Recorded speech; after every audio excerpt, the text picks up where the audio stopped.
Kaunti lamang ang mga bagay na tunay na mahalaga sa buhay, ngunit maraming tao ang pinahihirapan ang kanilang sarili dahil sa mga bagay na hindi naman gaanong mahalaga.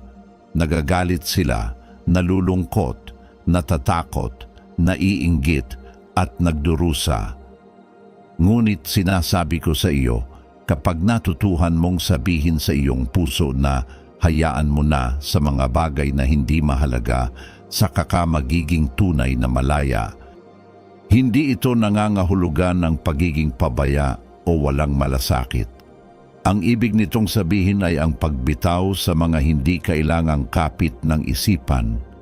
Huwag masyadong kumapit, huwag masyadong makipagtalo, huwag masyadong ikumpara ang sarili sa iba. Ingatan mo ang kapayapaan ng iyong puso.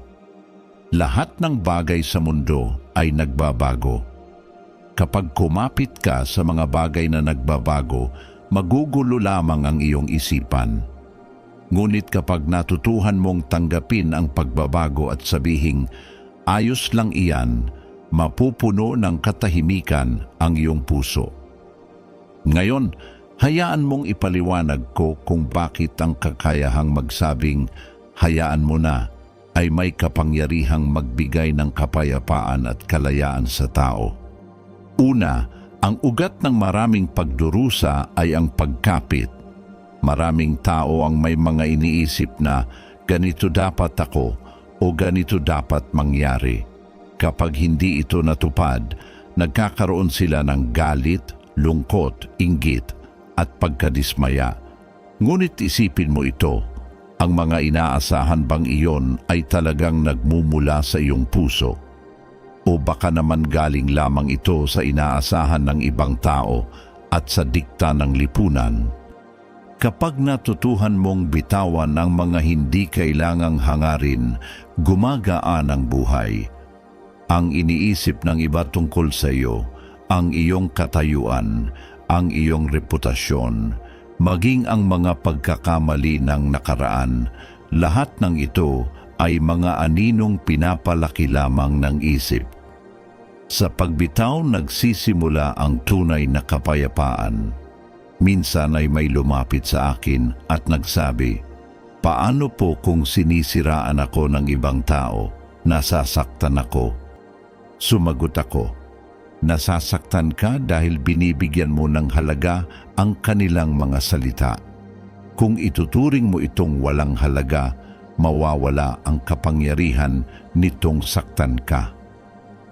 Kapag hinahayaan mong kontrolin ng opinyon ng iba ang iyong damdamin, para mo na ring ibinigay sa kanila ang susi ng iyong puso.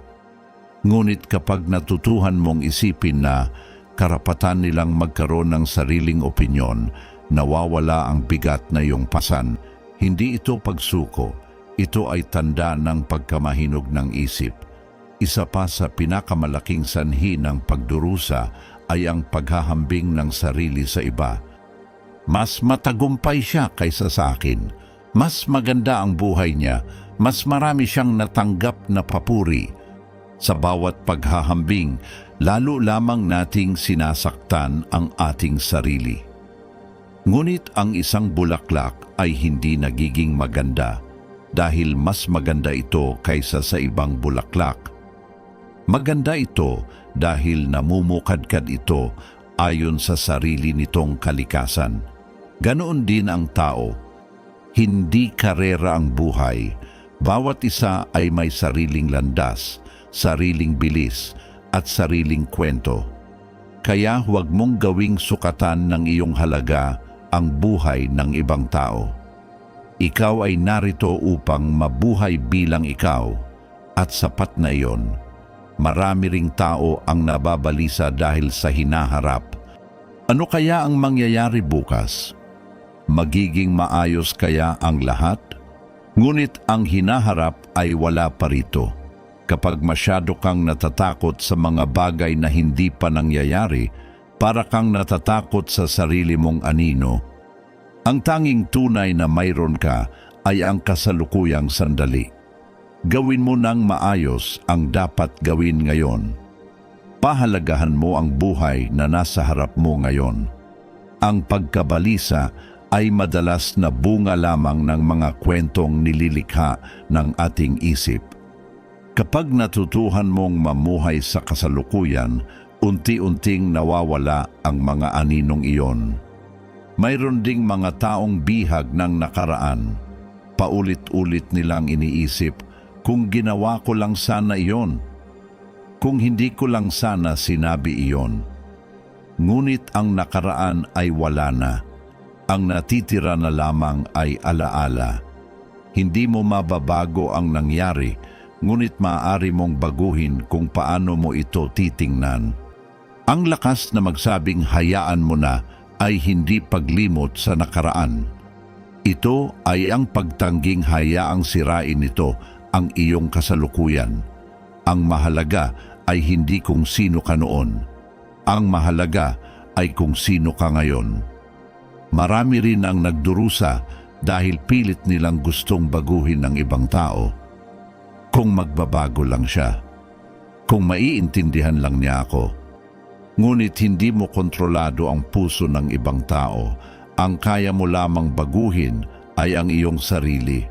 Kapag may taong galit, mapanuri o mahirap pakisamahan, tandaan mo, ang kanilang kilos ay salamin ng kanilang sariling pakikibaka.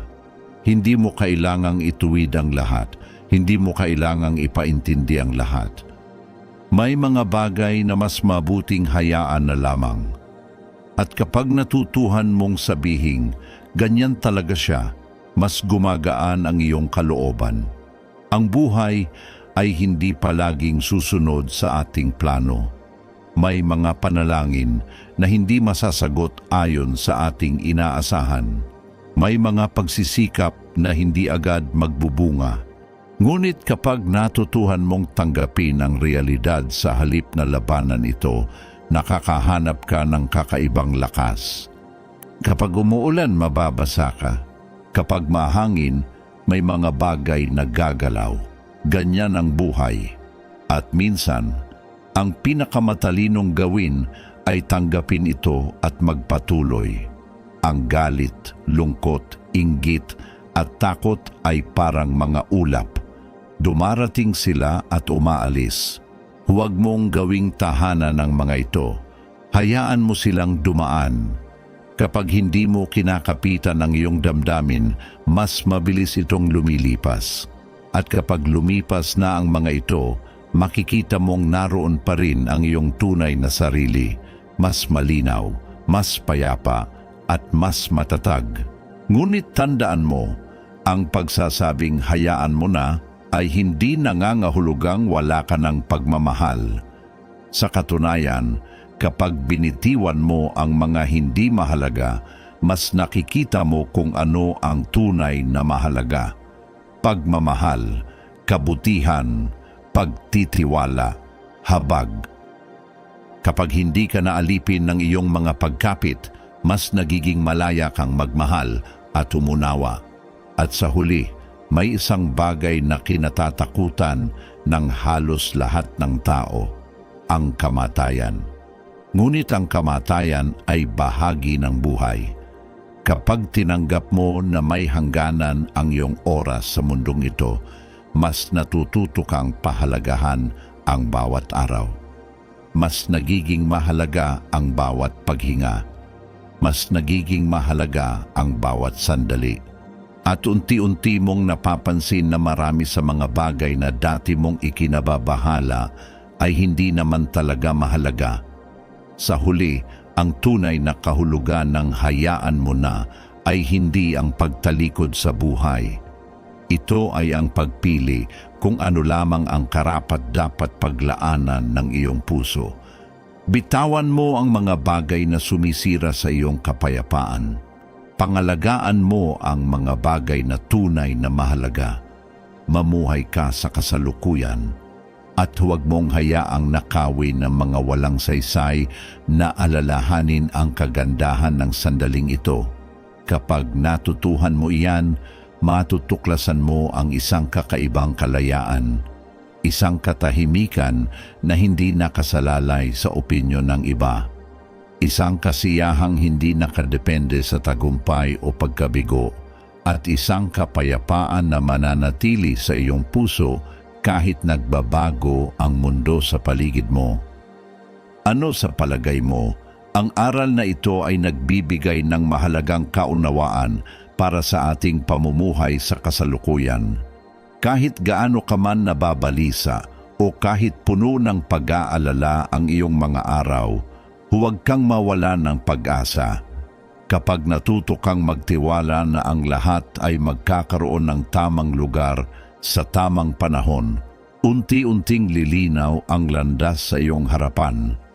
Kung ang mensahe ngayong araw ay nagbigay sa iyo ng bagong pananaw, inspirasyon o kapayapaan sa puso, mag-iwan ng 100 sa comments. Huwag kalimutang i-like ang video at mag-subscribe sa channel. Malaking tulong at inspirasyon ito para maipagpatuloy namin ang pagbabahagi ng mga aral at karunungan. I-on din ang notification bell upang hindi mo ma-miss ang aming mga susunod na video. Maraming salamat sa panonood. Naway mapuno ng kapayapaan, kaliwanagan at katahimikan ang iyong puso. Hanggang sa muli.